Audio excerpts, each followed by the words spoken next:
भगवत गीता के रूप में, कर्म योग के रूप में ही मनुष्य को सिखाया जा सकता है। तभी वह अकर्मण्य न होकर कर्म योगी बन पाएगा, वह ज्ञान योगी हो पाएगा, ध्यान योगी हो पाएगा, भक्ति योग की साधना कर पाएगा। आज जो शिक्षा दी जा रही है वर्तमान में ही लोगों के काम में नहीं आ रही है, तो मरणोपरांत क्या काम देगी?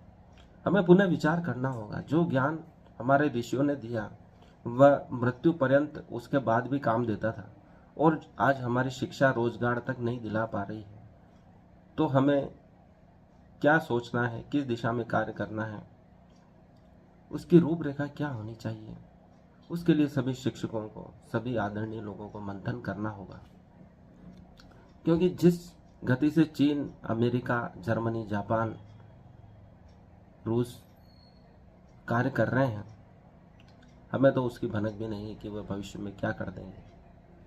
बच्चे उनके लगातार पढ़ रहे हैं, नई खोजें कर रहे हैं, वैसा वातावरण उनको उपलब्ध कराया जा रहा है ताकि आप जो भी सोचते हैं, आपकी प्रतिभा जिस क्षेत्र में है उसमें सरकारें उनको लगा रही है, गुरुजन लगा रहे हैं, गुरुओं का सम्मान हो रहा है, उनकी तनख्वाह इतनी सम्मानजनक है कि सभी तरह से वे संतुष्ट हैं और केवल पढ़ाने पर उनका ध्यान रहता है, और बच्चों को एक नई दिशा देना उनका मकसद रहता है। वही भारत को भी आवश्यकता है, क्योंकि तकनीक, विज्ञान इत्यादि में इतनी शोध की आवश्यकता है।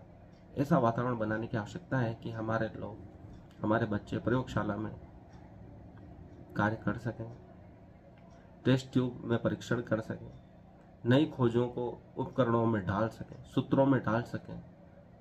उसके बाद वह कॉलेज में जाए तो भी वह ज्ञान जो 12वीं में छूट गया था पुनः कॉलेज में उसको आगे बढ़ाया जा सके। जो 12वीं के शिक्षक हैं वह कॉलेज के शिक्षकों से संपर्क रखें।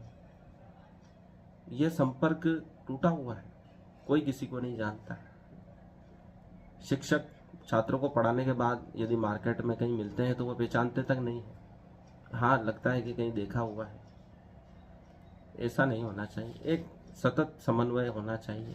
पहली से लेकर हम यूनिवर्सिटी तक के शिक्षकों को जाने, शिक्षक एक दूसरे को जाने, उनके छात्रों को जाने कि क्या प्रतिभा कहाँ है।